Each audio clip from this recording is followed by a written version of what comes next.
यह चलिए सवाल देखते हैं आज 2.2। इसमें से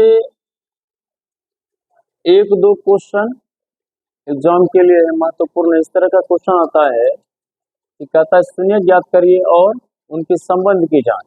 पहले हम शून्य के निकालने के लिए आपको बता रहे हैं।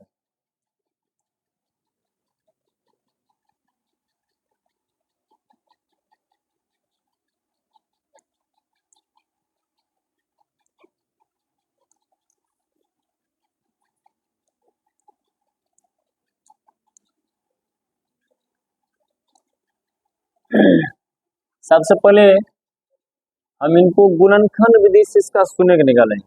ये जो बीच वाले जो टर्म है इसका मध्यांतर करना है, इसके बीच वाले टर्म को तोड़ना है, ब्रेक करना है। इस बीच वाले टर्म को ऐसे तोड़ना है कि इसके गुणनफल मतलब कि फिर जोड़ने पर यही आ जाए। जैसे मान लीजिए x माइनस एक्स करते हैं तो जोड़ने पर तो -2x होता है, लेकिन इनको गुना करने पर क्या होना चाहिए, -8x²। तो हम यहाँ पर करेंगे -4x + 2x, -4 दूनी -4 x गुना x का स्क्वायर, और ये दोनों का जो मल्टीपल होगा वो भी क्या होगा, -8 का x²। चलिए इसी फॉर्मेट में हम इसको तोड़ते हैं। यहाँ पर हम लिखेंगे x²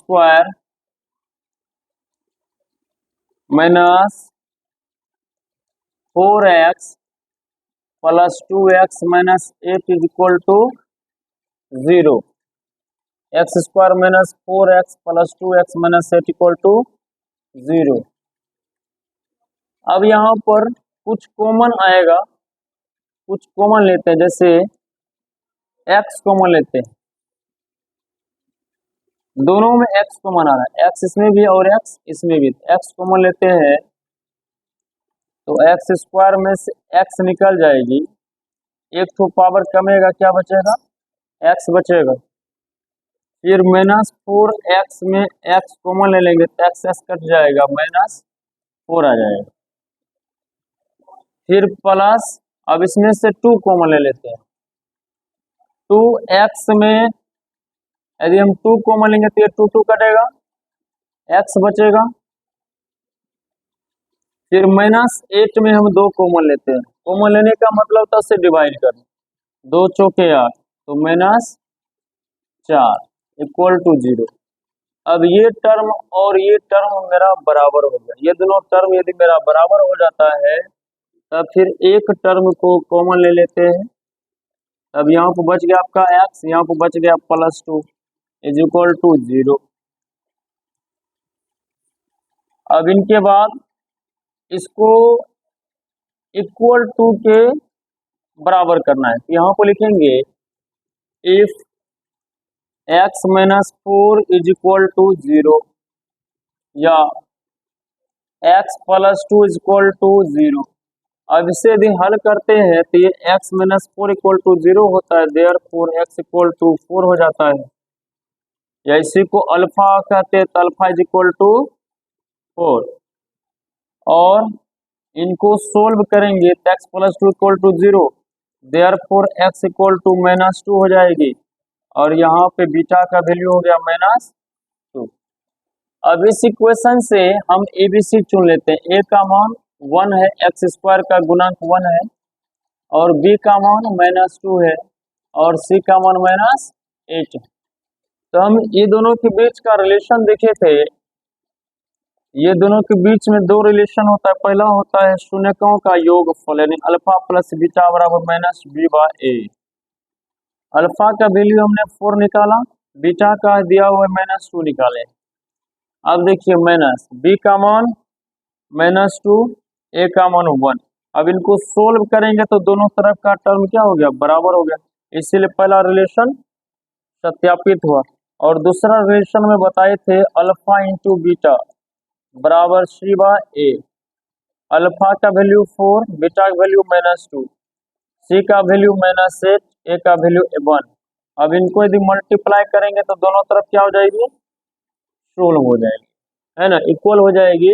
ये मेरा रिलेशन क्या हो गया, सेटिस्फाई हो गया। जस्ट इसी तरह से आप सेकेंड क्वेश्चन को सोल्व करेंगे। इसमें भी आपका दो टर्म है, एक पद तो आपका x² का है और दूसरा पद आपका बिना स्क्वायर वाला है, 4s वाला है। तो ये दोनों पद को हम सोल्व करते हैं। यहाँ पर -4 है, s है। अब इसको हम तोड़ के लिखेंगे -2s। यदि हम ये दोनों को गुना भी करते हैं तो 2 गुना 4, माइनस माइनस प्लस हो जाएगी, s इंटू एस स्क्वायर। अब देखिए चेक करिए, 4s² को यदि 1 से मल्टीप्लाई करते हैं तो 4s² हो जाता है। तो ये जो है इसके बीच वाले जो टर्म है उनको तोड़ने पर ये सेटिस्फाई करती है, इसीलिए हम यहाँ पर लिखेंगे 4s² -2s plus 1 equal to 0, -2 -4। अब देखिए बहादुर,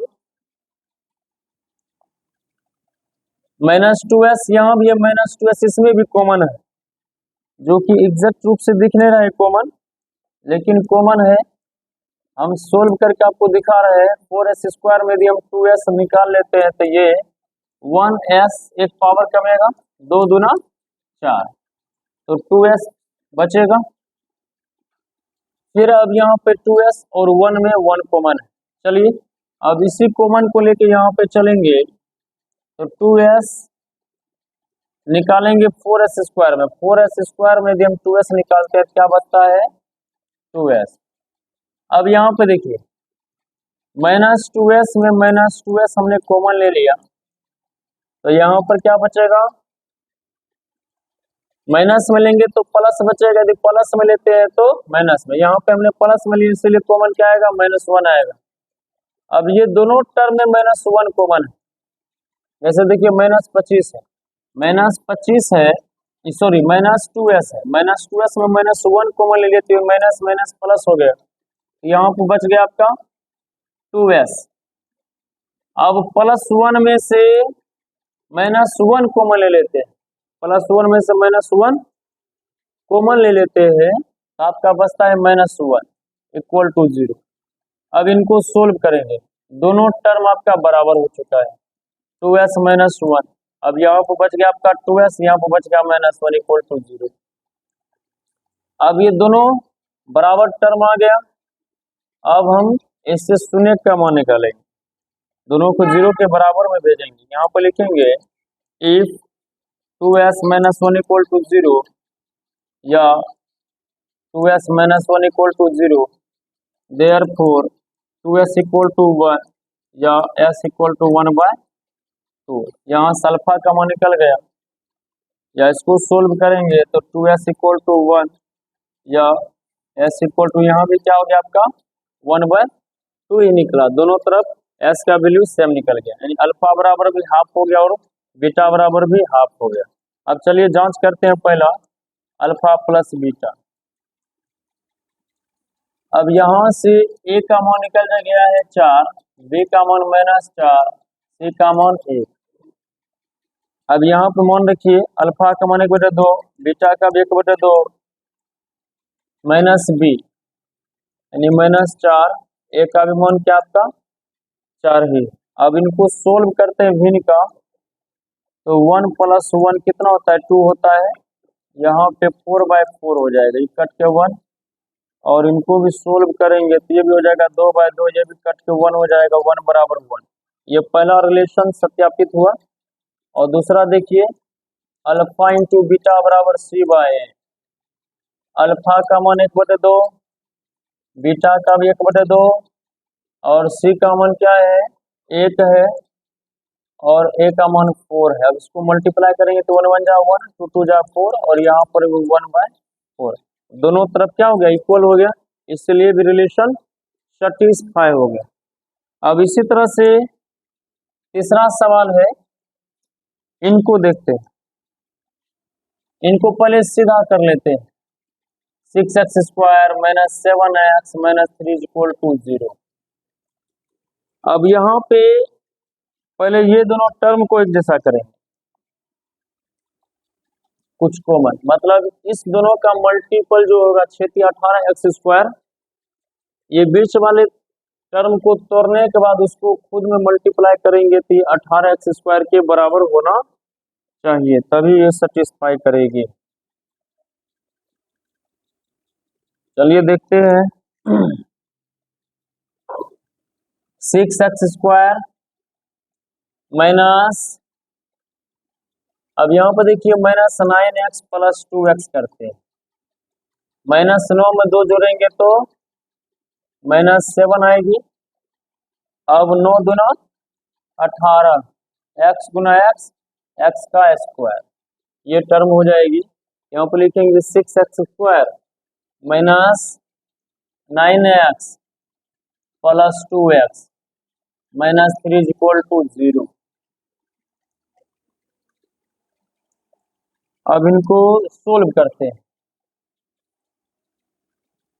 6x² माइनस 9x, इसमें कुछ कॉमन ले लेते हैं। इसमें कुछ कॉमन आ रहा है, 3 के टेबल में 6 भी आता है और 3 के टेबल में 9 भी आता है, इसलिए हमने 3 कॉमन ले लिया। x दोनों में है तो x कॉमन ले लेते हैं, यहाँ तो बचेगा आपका 2x, 3 2 जा 6, x x जा x²।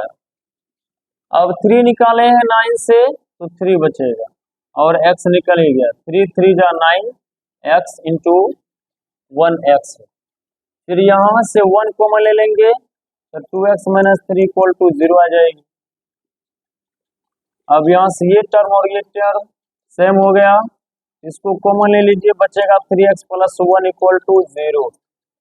अब यहाँ से 2 टर्म आ गया, पहला आ गया 2x माइनस 3 इक्वल टू 0 और दूसरा हो गया 3x प्लस 1 इक्वल टू 0। अब इनको यदि हम सोल्व करते हैं तो 2x माइनस 3 इक्वल टू 0 और x इक्वल टू हो जाएगा 3/2, यानी अल्फा का मान निकल गया 3/2। अब इसको यदि आप सोल्व करते हैं 3x plus 1 equal to 0, therefore x equal to हो जाएगा -1/3, यानी बीटा का मान निकल गया -1/3। अब चलिए इनका जांच करते हैं संबंध के बीच। पहला जांच होगा अल्फा प्लस बीटा बराबर -b/a का, अल्फा का मान 3/2, बीटा का मान -1/3, माइनस यहाँ से a का मान 6 निकला, b का मान निकल गया -3, सॉरी c का मान निकल गया -3 और b का मान निकल गया -7। यहाँ पर हो गया -7/6। अब इनको सोल्व करेंगे, 2 और 3 कैल्शियम 6 होगा, 3 3 3 तिया 9, 2 एकम 2, माइनस माइनस प्लस 7/6 और इनको भी सोल्व करते तो ये भी हो जाता है 7/6। ये दोनों तरफ का टर्म क्या हो गया, समान हो गया। अब दूसरा रिलेशन है अल्फा इंटू बीटा बराबर c/a का। अल्फा का मान निकाले हैं 3/2 और बीटा का -1/3, c का मान दिया हुआ है 3 माइनस में और a का मान दिया हुआ है 6। अब इनको सोल्व करेंगे तो 3 3 कट गया, 1 टाइम्स में बच गया -1 ऊपर 2 नीचे, इधर भी 3 1 जा 3 3 2 जा 6, ये कट के -1/2 हो गया। ये भी रिलेशन सत्यापित हुआ। इसी तरह से आप लोग ये 4 नंबर का सवाल बना करके अभी चेक कराएंगे, बाकी दूसरा नंबर का सवाल इसके बाद बताएंगे कि कैसे हम द्विघात बहुपद का रचना करेंगे। उसके लिए अल्फा और बीटा या अल्फा प्लस बीटा का मान और अल्फा इंटू बीटा का मान दिया रहेगा, फिर वो क्वेश्चन में रखेंगे और डायरेक्ट सोल्व करेंगे। इससे उतारिए और दूसरा बनाइए।